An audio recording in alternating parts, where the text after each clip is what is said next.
Isa ka rin ba sa nangarap na maging call center agent o nakasubaybay ng kwento ni Junjun? Ako ay isang call center agent na dating di naniniwala sa kwentong kababalaghan sa mga BPO companies. Hanggang sa ako na mismo ang nakaranas ng mga kababalaghan na iyon. Year 2017, nagsimula ako mangarap na maging isang call center agent. Dahil hindi naman lingid sa kaalaman ng iba, call center agent ay may malaking sahod at benefits.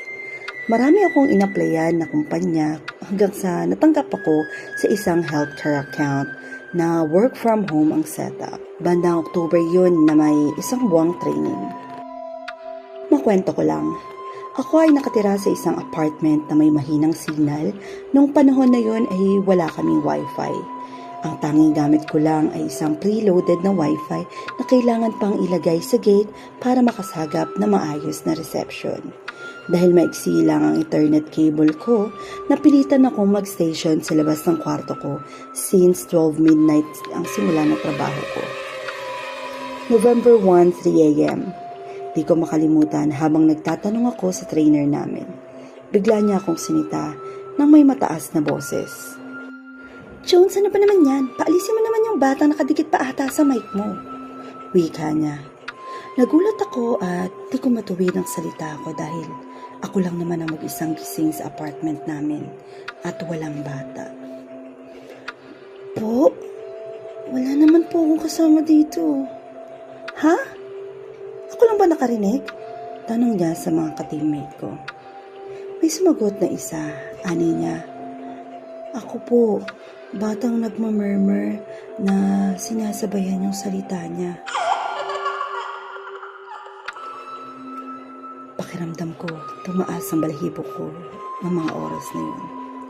Tila naging madilim ang paligid ko, nanlalamig sa sobrang takot. Oo, natakot ako. At dahil doon, nag-undertime ako. At di lang dito nagsimula ang kababalaghan na yun. Natapos na ang training, may wifi na din ako at mahabang cable. Di na kailangan lumabas ng kwarto kada alas 12 para magtrabaho. Isang araw, thank you for calling customer service. How can I help you? Are you working at home? At dahil company policy, di namin pwedeng sabihin na oo. No, Miss Patel, may I know why? What company will allow to bring child as noisy as dog? Di ako makapagsalita. Napalingon ako sa paligid ko. Tiningnan ko kung gising pa ba ang mga anak ko. Pero sila'y mahimbing na natutulog. Alas 12 na yun. Wala nang ibang taong gising. Di ko alam kung anong mararamdaman ko bukod sa takot. Di ko masabi kung saan nga ba talaga nanggagaling ang mga boses na yun. Natapos na ang kontrata ko sa kumpanya na iyon at natanggap na din ako sa isang BPO sa Cubao at di ko na pangangalanan kung anong building at company. Lingid sa aking kaalaman, doon ko pala mararanasan ang mas matindi pa sa inaakala ko.